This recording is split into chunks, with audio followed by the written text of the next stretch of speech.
ng bayan, maasahan anumang panahon.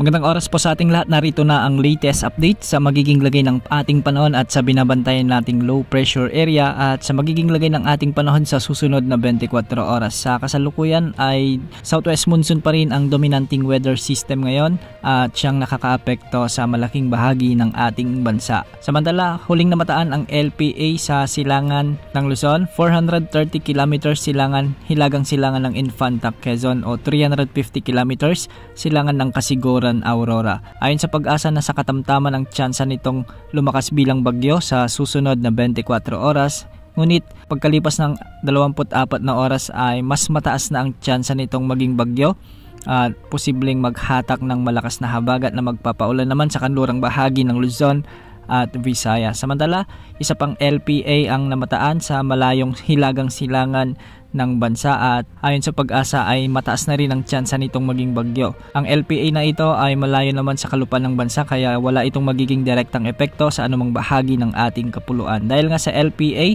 na nasa silangan ng Quezon Province o Kasiguran, Aurora ay makakaranas na ng mga maulap na kalangitan na may mga kalat-kalat na pagulan at thunderstorms ang malaking bahagi ng Cagayan Valley, kaya posible ang banta ng mga bagbaha o pagguho ng lupa lalo na kung may mga katamtaman hanggang sa kung minsan ay malalakas na pag-ulan. Samantala, southwest monsoon o habagat naman ang nagdadala ng maulap na kalangitan na may mga kalat-kalat na pagulan at thunderstorms sa Metro Manila, Central Luzon, sa Calabarzon, Mimaropa at sa Western Visayas. Pinag-iingat pa rin natin ang ating mga kababayan dito, lalong-lalo na yung ilang araw nang nakakaranas ng mga pag-ulan sa banta ng mga biglaang pagbaha o pagguho ng lupa, lalo na kung may mga katamtaman at minsan ay malalakas na pagbuhos ng ulan.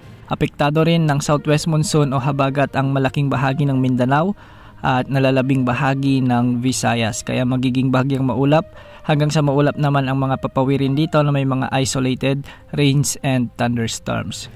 Para naman sa nalalabing bahagi ng Luzon ay localized thunderstorms naman ang iiral na siyang magdadala ng mga potensyal na pagbaha o pagguho ng lupa lalo na kung may mga umiiral na severe thunderstorms. Ating balikan ang LPA na nasa silangan ng Kasiguran, Aurora at ayon nga sa Pag-asa ay sa mga susunod na 36 na oras ay mataas na ang tsansa nitong mag-develop bilang bagyo at kung sakali nga ay papangalanan ito ng Pag-asa bilang bagyong Bising, ang pangalawang bagyo sa loob ng ating area of responsibility ngayong taon. Hindi naman ito nakikitang tatama sa anumang kalupaan ng ating bansa, ngunit posible nitong hatakin o magpalakas ng habagat sa mga susunod na araw. Kikilos ito ng hilagang silangan sa mga susunod na araw at magre-recurve ng hilagang kanluran patungo sa Eastern China o di kaya naman ay sa South Korea. Posible pang mga pagbabago ukol sa lagay ng panahon na ito, kaya mantabay palagi sa updates ukol sa low pressure area na ito o sa potensyal na bagyong si Bising. Bukas asaan pa rin ang pag-iral ng mas malakas na habagat dahil nga sa papalakas na LPA o di kaya naman ay baka maging isang bagyo na ito. Kaya pinaalalahanan pa rin natin ang ating mga kababayan, lalong-lalo na yung mga nasa kanlurang bahagi ng bansa, na maging alerto sa banta ng pagbaha at pagguho ng lupa dulot ng enhanced habagat. Yan ang update sa lagay ng panahon. Ito pong weather update ng bayan, maasahan anumang panahon.